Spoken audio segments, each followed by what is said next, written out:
تب جو ہوا 2018 پہلے تھا لیکن اب بہت زیادہ، اب وہ کلچر اتنا بگڑ چکا ہے کہ وہ اپوزیشن میں بھی یہی کلچر اپنا لیا، سرایت کر چکا ہے. ٹھیک ہے، لیکن 2018 سے ان کی جو 4 سال کی حکومت تھی اور اب جو ہو رہا ہے، جو پی ٹی آئی کہتی ہے کہ اب ہمیں پولیٹیکلی وکٹمائز کیا جا رہا ہے، ہم وکٹمز ہیں، وہ بات درست کہتے ہیں؟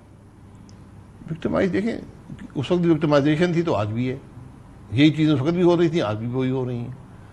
تو یہ ایک نظام ہے جو کبھی نہ اس نے ملک کو کچھ دیا ہے نہ کچھ دے گا. So in other words, کوئی نئی چیز نہیں. جی، آپ کے پاس ثبوت ہے، آپ پروسیکیوٹ کریں. یہ پروسیکیوشن کا جب ایلیمنٹ آ جاتا ہے تو پھر بات بنتی نہیں ہے. تو مجھے تو یقیناً افسوس ہی ہوتا ہے کہ ہم نے کچھ سیکھا نہیں ہے. یہ ہم نے جیلوں میں ڈالا، ہر ملک اس ملک کا وزیر اعظم جیل میں جاتا ہے. گریجویشن یہ کون سا طریقہ ہے؟ کیوں جاتا ہے وہ؟ تو اور ہم نے آج تک کسی کو کنوٹ کر سکے؟ اسکالی بھٹو کو پھانسی لگ گئی، سارے جج جنہوں نے پھانسی دی تھی انہوں نے کہا ہم نے پریشر کے تحت جا کے فیصلہ دیا تھا، سپریم کورٹ کے ججز نے. میاں صاحب کے کیس کو کنوکشن آپ نے کی، آپ نے جیلوں میں ڈالا، آپ نے پھر وہی کیس کا نہیں کہ جی غلطی ہو گئی تھی، اپیل میں وہ ختم ہو گئے. اپیلیں 4 سال پڑی نہیں. یہ سیاست میری سمجھ میں نہیں ہے. کیا اس سے ملک کا فائدہ ہوا ہے؟ کیا اس سے ملک کی عزت میں اضافہ ہوا ہے؟ کیا سیاستدانوں کو آج لوگ اچھے لوگ سمجھتے ہیں؟ اگر عمران خان صاحب نے کچھ کیا ان کو پروسیکیوٹ کریں. لیکن عباس صاحب اب ایک اور پینڈوراز باکس کھلا ہوا ہے، بیکاز آپ نے کہا نا کہ 2018 میں جو ہو رہا تھا، جو پی ٹی آئی کی حکومت میں ہو رہا تھا آپ لوگوں کے ساتھ، اب وہ پی ایم ایل این کی حکومت میں ہو رہا ہے پی ٹی آئی کے ساتھ. That's what you said.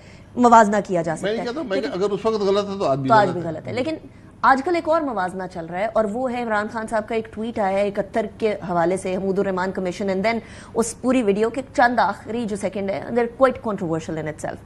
آپ کو لگتا ہے کہ یہ موازنہ 2018-2024 کا تو کیا جا سکتا ہے، لیکن 71 کا اور 2024 کا موازنہ کیا جا سکتا ہے؟ ہم ہمیشہ ماضی میں جاتے رہتے ہیں، ہمارا شوق ہے ماضی میں جا کے باتیں کرنے کا. حقیقت آج تک پاکستان کے عوام کو یہ پتہ نہیں چلا کہ ہمارے ملک کی حقیقت کیا ہے. عمران خان صاحب جیل میں ٹویٹ کر سکتے ہیں، کیسے ٹویٹ کریں گے؟ وہاں تو فون نہیں چلتے، تو کسی نے ان کی جگہ کیا ہوگا. اب آپ نے اگر انہوں نے کوئی قانون توڑا ہے ٹویٹ کر کے تو بالکل پروسیکیوٹ کریں، ان کے خلاف شہادت اکٹھی کریں. قانون موجود ہیں سارے، شہادت اکٹھی کریں، عدالت میں بلائیں، ان کو پروسیکیوٹ کریں. ایف آئی نے بلایا پی ٹی آئی لیڈران کو، کریں وہاں اس حوالے سے بلایا جی. تو یہ طریقہ ہے. اس کو زیر بحث لانا پبلک میں کہ یہ کیا ہو گیا کیا نہیں ہوا، شہادت اکٹھی کریں، پروسیکیوٹ کریں. یہ حکومت کی ذمہ داری ہوتی ہے. میں اگر قانون توڑوں، حکومت کے پاس یہ چوائس نہیں کہ مجھے پروسیکیوٹ کرے یا نہ کرے.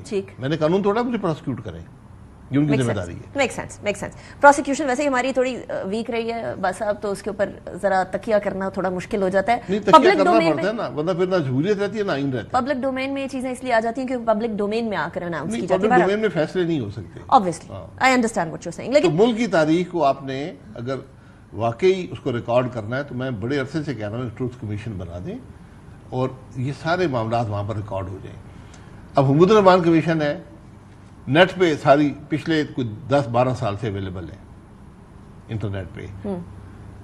ہم نے ابھی بھی اس کے 2-3 چیپٹر جو ہیں وہ ہم نے ان کو محفوظ کیا ہوا ہے. وہ پبلکلی آپ پاکستان میں ڈیبیٹ نہیں کر سکتے. تو حقیقت کیا تھی 1971 کے ثانیے کی، یہ سب باتیں ہمیں. And it was a system failure. کسی ایک شخصیت پر یا کسی ایک سائڈ پر لگا دینا obviously it becomes very difficult. لیکن بس